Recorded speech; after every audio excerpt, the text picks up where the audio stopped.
है दोस्तों, कैसे हैं आप लोग।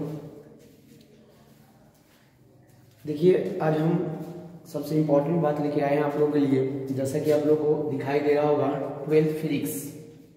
जैसा कि आप लोग को पता है, कल ही स्वामी विवेकानंद का जन्मदिन था। कल ही स्वामी विवेकानंद का जन्मदिन था और इनसे बहुत हम मोटिवेट हुए हैं। और देखिए, इनका कहना क्या था, बच्चों लोगों को समझाना क्या चाहते थे। ज्ञान धन से उत्तम है। ध्यान दीजिएगा बच्चों, जो ज्ञान होता है धन से उत्तम होता है, क्योंकि धन की तुम्हें रक्षा करनी पड़ती है मगर ज्ञान तुम्हारी रक्षा करता है। देखिए, ज्ञान में बहुत गुण होता है बच्चे। ज्ञान धन से अच्छा है, उत्तम है, क्योंकि धन की तुम्हें रक्षा करनी पड़ती है लेकिन ज्ञान तुम्हारी रक्षा करती है। ज्ञान हम लोग को रक्षा करती है।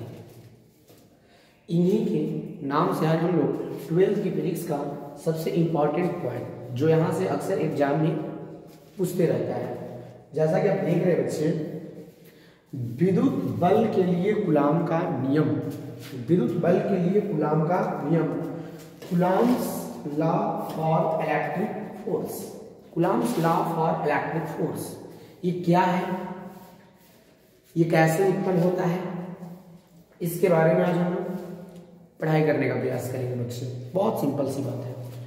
देखिए, हम क्लास को शुरू करते हैं। आप लोग को ध्यान से मन लगा के पढ़ाई करनी है। जैसा कि आप यहाँ पे देख रहे हैं, इसमें सबसे पहली बात, विद्युत बल के लिए कूलाम का नियम कैसे हम लोग समझेंगे, इसको बहुत आसान तरीका से हम समझ सकते हैं। जैसे मान लीजिए बच्चे कि हमारे पास दो आवेश है। ध्यान दीजिए, एक आवेश Q1 है और दूसरा आवेश Q2 है। दोनों आवेश के बीच की दूरी मान लीजिए कि R है। अब यहाँ पे प्रश्न ये उठता है कि हमारे पास दो आवेश है, एक आवेश Q1 है और एक आवेश Q2 है, और दोनों के बीच की दूरी जब R है तो ऐसी कंडीशन में दोनों आवेश के बीच या तो आकर्षण बल लग सकता है या तो प्रतिकर्षण बल लग सकता है। क्यों आकर्षण बल लगेगा? क्योंकि अगर मान लीजिए कि दोनों विपरीत प्रकृति के आवेश होता है, जैसे मान लीजिए कि प्लस होगा या माइनस होगा, या एक मान लीजिए माइनस होगा और एक प्लस होगा, तो दोनों के बीच में आकर्षण बल कार्य करेगा। यदि मान लीजिए कि दोनों आवेश प्लस होते हैं या दोनों आवेश माइनस होते हैं तो प्रतिकर्षण बल कार्य करता है। तो प्रश्न ये उठ जाता है बच्चे कि कितना आकर्षण बल, कितना मान होगा, उसको निकालने के लिए कूलम ने अपना दो नियम दिए। कूलम ने कितने नियम दिए? दो नियम दिए। ध्यान देना है आप लोगों को। सबसे पहली बात, पहला नियम में बच्चे हम लेके चलते हैं, ध्यान दीजिएगा। कूलम का कहना था कि किन्हीं दो आवेशों के बीच, ध्यान दीजिएगा, किन्हीं दो आवेशों के बीच लगने वाला आकर्षण या प्रतिकर्षण, बल, लगने वाला आकर्षण या प्रतिकर्षण बल दोनों आवेशों के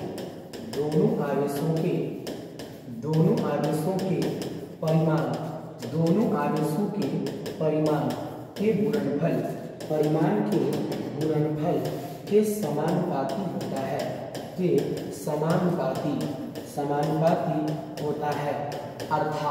अर्थात सारे बच्चे ध्यान देंगे, अर्थात एक समानुपाती Q1 इंटू Q2, ये कूलम का पहला नियम था। ये कितना सिंपल सी बात है, ध्यान दीजिएगा। किन्हीं दो आवेशों के बीच, देखिए दो आवेश है Q1 और Q2, उनके बीच का डिस्टेंस हमने आगे दिया। दोनों के बीच में कितना आकर्षण बल लगेगा या कितना प्रतिकर्षण बल लगेगा, दोनों आवेशों के परिमाण के गुणनफल के समानुपाती होता है। इनका पहला नियम है। अर्थात इनका कहने का क्या अर्थ है कि यदि आवेश का परिमाण बढ़ेगा तो लगने वाला आकर्षण और प्रतिकर्षण बल भी बढ़ेगा, और यदि आवेश का परिमाण घटेगा तो लगने वाला आकर्षण बल या प्रतिकर्षण बल भी घटेगा। इन नियमों के आधार पर कूलम्स ने पहला नियम दिया, F is directly proportional to Q1 into Q2, अर्थात F समानुपाती Q1 गुणे Q2। ये कूलम्स का पहला नियम था। कूलम्स ने अपना दूसरा नियम क्या दिए थे बच्चे? थोड़ा सा समझने का प्रयास कीजिएगा। दूसरा इनका नियम ये था कि जो दोनों आवेश के बीच लगने वाले, देखिए फिर हम लिख रहे हैं, आप लोग को ध्यान देना है, किन्हीं दो आवेशों के बीच, इनका दूसरा नियम ध्यान दीजिएगा, किन्हीं दो आवेशों के बीच, किन्हीं दो आवेशों के बीच लगने वाला, किन्हीं दो आवेशों के बीच लगने वाला आकर्षण या प्रतिकर्षण बल, लगने वाला आकर्षण या प्रतिकर्षण बल दोनों आवेशों के ध्यान दीजिएगा, दोनों आवेशों के बीच की दूरी के वर्ग के व्युत्क्रमानुपाती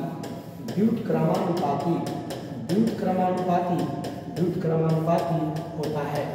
व्युत्क्रमानुपाती मतलब उल्टा होता है, अर्थात ध्यान दीजिएगा सारे बच्चे, अर्थात क्या करता है, अर्थात आप लोग को समझना ये है कि जो बीच की दूरी लगने वाली, ध्यान से, कि दो आवेशों के बीच लगने वाला आकर्षण या प्रतिकर्षण बल दोनों आवेशों के बीच की दूरी के वर्ग के व्युत्क्रमानुपाती। तो लगने वाला बल हम एक लेके चलते हैं और दोनों आवेश के बीच की दूरी r है, तो r के वर्ग के व्युत्क्रमानुपाती माने 1/r² होगा। ये कूलम्स का दूसरा नियम। अर्थात इनका ये कहना था कि यदि बीच की दूरी घटेगी, वैसे भी स्वाभाविक है, अगर दोनों आवेश के बीच की दूरी घटेगी तो लगने वाला आकर्षण या प्रतिकर्षण बल बढ़ेगा, क्योंकि पास पास आ जाएंगे तो बल ज्यादा लगेगा, और यदि दोनों दूर रहेंगे तो ऐसी कंडीशन में बल कम लगेगा, मतलब व्युत्क्रमानुपाती होता है। अर्थात यदि दूरी बढ़ेगी तो लगने वाला बल घटेगा, और यदि दूरी घटेगा तो लगने वाला बल बढ़ेगा। अर्थात आप लोग को याद रखना है एक समानुपाती 1/r², इसको मैंने बना दिया समीकरण सेकेंड। अब हम क्या करते हैं बच्चे, दोनों को हम एक साथ लिख के चलते हैं, दोनों को हम एक साथ लिख के चलते हैं। ध्यान दीजिएगा, जब हम दोनों को हम एक साथ लेके चलते हैं, अर्थात समीकरण 1 और 2 को एक साथ लिखने पर ध्यान दीजिएगा, लिखना है, ध्यान दीजिएगा, समीकरण 1 और 2 को, समीकरण 1 और 2 को एक साथ लिखने पर जब हम दोनों को एक साथ लिखेंगे तो देखिए एक समानुपाती, देखिए जैसा कि आप देख रहे हो कि यहाँ पे Q1 गुने Q2 अंश में है और r² हर में है, तो एक समानुपाती Q1 गुने Q2 बटे r²। ध्यान दीजिएगा, जब हम एक साथ लिखेंगे तो इसका मतलब है कि Q1 × Q2 के समानुपाती हुआ है और r² के व्युत्क्रमानुपाती हुआ। एक पे एक, जब समानुपाती हटता है तो बराबर का चिन्ह दिया जाता है और एक समानुपाती नियतांक का प्रयोग किया जाता है जिसे हम k कहते हैं, कि Q1 गुने Q2 बटे r², जहाँ ध्यान दीजिएगा, जहाँ k एक नियतांक है, जहाँ k एक नियतांक है जिसे कूलम्बीय नियतांक कहा जाता है, जिसे कूलम्बीय नियतांक कहा जाता है। बच्चे आप लोगों को ध्यान देना है कि जहाँ के एक नियतांक है जिसे हम कूलम्बीय नियतांक, क्योंकि कूलम्ब के नियम पढ़ रहे हैं इसलिए के ने अपना नाम दिया कूलम्बीय नियतांक। अब ये जो के का जो मान होता है वह कितना होता है, ध्यान देना है, 9 × 10⁹ न्यूटन मीटर स्क्वायर प्रति कूलम्ब स्क्वायर। ये मान होता है किसका, के का जो वैल्यू होता है 9 × 10⁹ न्यूटन मीटर स्क्वायर प्रति कूलम्ब स्क्वायर होता है। बच्चे आप लोगों को याद रखना है। अब देखिए यहाँ पे सबसे पहली बात ये, तो के का मान 9 × 10⁹ न्यूटन मीटर स्क्वायर प्रति कूलम्ब स्क्वायर होता है। ये जनरली होता है बच्चे किसके लिए, वायु या निर्वात के लिए, लेकिन जो लगने वाला जो फोर्स होता है, कूलम्बीय जो बल होता है, माध्यम बदलने से बदल जाता है, तो माध्यम बदलने से जब बदल जाता है, जैसे मान लीजिए कि दोनों आवेश को हम वायु या निर्वात में रखें तो लगने वाला बल अलग होगा, या मान लीजिए कि दोनों को पानी में रख दें तो लगने वाला बल अलग होगा, दोनों को धातु में रख देते हैं तो लगने वाला बल अलग होगा। मतलब माध्यम के बदलने से लगने वाला बल बदल जाता है। इसलिए जब बदल जाता है तो जब हम इसको आगे बढ़ाते हैं तो F बराबर K की जगह पर 1/4πε Q1 × Q2 बटे r²। अब यहाँ पे प्रश्न ये उठता है कि जो एप्सिलॉन है वो क्या है, ये माध्यम का प्रवैधता है, प्रवैधता अलग अलग पदार्थ का माध्यम का प्रवैधता अलग अलग होता है। और बातों को समझिएगा, जैसे कि आपको पता होना चाहिए कि एप्सिलॉन आर बराबर होता है एप्सिलॉन बटे एप्सिलॉन नॉट। जब हम यहाँ से तिरछा तिरछी गुना अर्थात क्रॉस मल्टीप्लाई करते हैं तो एप्सिलॉन बराबर होता है epsilon r into epsilon naught. अब प्रश्न ये उठता है इसमें एप्सिलॉन आर आप क्या लिखे, एप्सिलॉन क्या लिखे, एप्सिलॉन नॉट। एप्सिलॉन आर का मतलब होता है रिलेटिव परमिटिविटी, मतलब अपेक्षिक प्रावैधता, और ये होता है माध्यम की प्रावैधता, और एप्सिलॉन नॉट होता है एप्सिलॉन नॉट होता है प्रावैधतांक या प्रावैधता नियतांक। ये मान फिक्स्ड होता है और माध्यम बदलने से एप्सिलॉन का मान बदलता है, इसीलिए मैंने यहाँ पे एप्सिलॉन लिखा। और जब हम यहाँ से एप्सिलॉन को हटाएंगे तो एक बराबर 1/4 पाई एप्सिलॉन के मान आपका हो जाएगा epsilon r into epsilon naught into Q1 into Q2 बटे आर स्क्वायर। ये हमारा फॉर्मूला, ये मेन फॉर्मूला हो गया।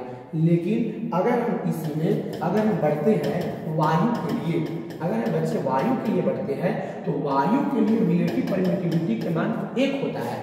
वायु के लिए जो एप्सिलॉन आर है उसका मान 1 होता है। तो जब हम 1 बराबर बढ़ेंगे तो 1/4 पाई एप्सिलॉन आर की जगह पर 1 होगा और बाकी हम एप्सिलॉन नॉट उसी तरह छोड़ देंगे गुने Q1 गुने Q2 बटे आर स्क्वायर। तो आपका फॉर्मूला वायु के लिए आ जाएगा 1/4 pi epsilon naught into Q1 into Q2 बटे आर स्क्वायर।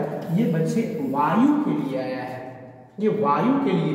ये जो फॉर्मूला था ये किसी भी माध्यम के लिए है। अगर वायु कहेगा तो एप्सिलॉन आर 1 रख लेंगे। अब प्रश्न ये उठता है कि ये भी आपका बच्चे वायु के लिए था, यहाँ ध्यान दीजिए, ये जो फॉर्मूला था ये भी आपका वायु के लिए था।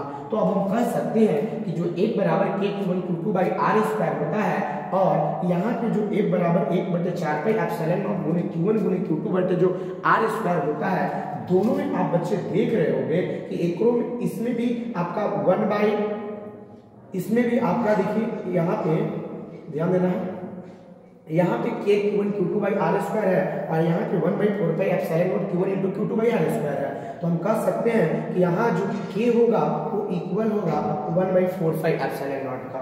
इसलिए हम कह सकते हैं कि K जो होता है 1/4 पाई एप्सिलॉन नॉट के इक्वल होता है। अब जब हम K का मान है कि K का वैल्यू पुट करते हैं 9 इंटू 10 के power 9 equal to 1/4 pi epsilon naught. हम चाहते हैं कि यहाँ से एप्सिलॉन नॉट का वैल्यू निकल जाए, तो जब हम क्रॉस मल्टीप्लाई करेंगे तो यहाँ से एप्सिलॉन नॉट निकालेंगे तो 1/36 पाई इंटू 10 के पावर 9 हो जाता है। जब हम इसको अच्छे से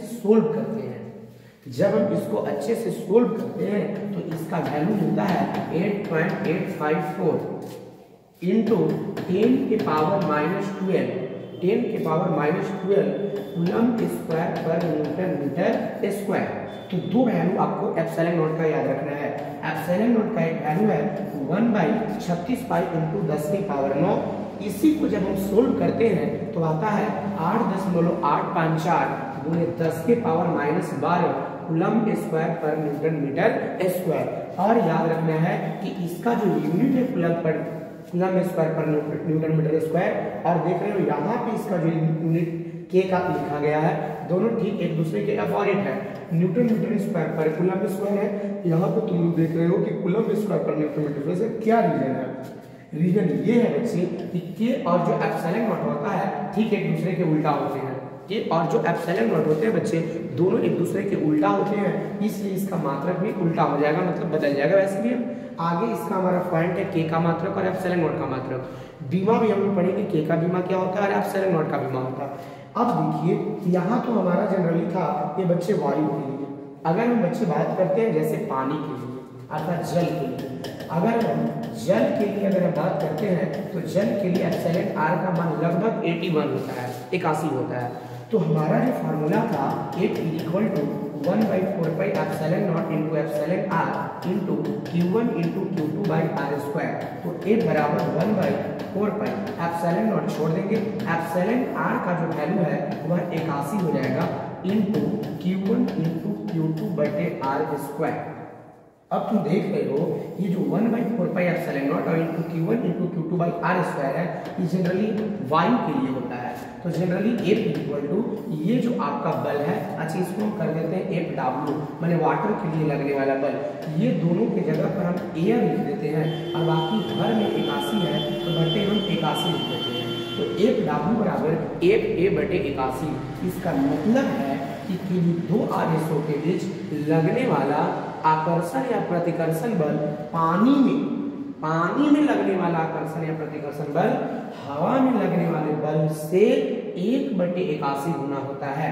या जब क्रॉस मल्टीप्लाई करते हैं तो हवा में लगने वाला जो आकर्षण बल होता है वह पानी में लगने वाला आकर्षण बल का 81 गुना होता है। यहाँ से दो टाइप का ऑब्जेक्टिव क्वेश्चन पूछ सकता है कि पानी में लगने वाला जो आकर्षण या प्रतिकर्षण बल होता है हवा में लगने वाला आकर्षण या प्रतिकर्षण बल का 1/81 गुना होता है, लेकिन जो हवा में लगने वाला आकर्षण या प्रतिकर्षण बल होता है वह वाटर में लगने वाला आकर्षण या प्रतिकर्षण बल का 81 गुना होता है। अब हम बच्चे आगे बढ़ते हैं।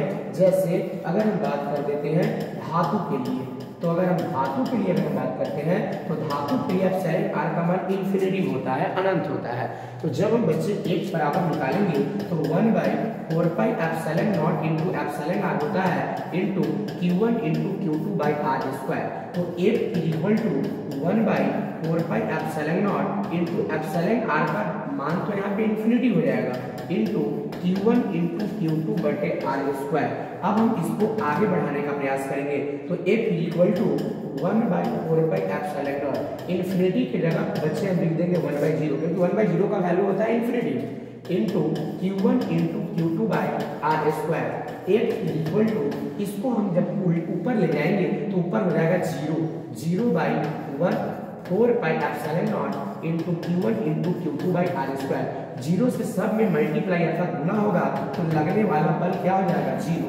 तो आप लोगों को एक बात बच्चे याद रखना है कि कभी भी दो आवेशों को जब हम धातु में रखते हैं, धातु जैसे एल्युमिनियम में रख दिए, लोहा में रख दिए, सोना में रख दिए, चांदी में रख दिए, तो ऐसी कंडीशन में दोनों आवेश के बीच लगने वाला जो आकर्षण बल होता है या प्रतिकर्षण बल होता है वो 0 के बराबर होता है। बच्चे आप लोगों को याद रखना है। यही आपका कॉन्सेप्ट था कूलम्ब। देखिए हमारा जनरली कॉन्सेप्ट वही था, जो हमारा जो कॉन्सेप्ट था विद्युत बल के लिए कूलम्ब का नियम, जो बच्चों को बहुत कंफ्यूजन करता है, लेकिन कंफ्यूजन होने की कोई ज़रूरत ही नहीं है, जो बिल्कुल आसान तरीका से इसको समझा जा सकता है। ठीक है, थैंक यू।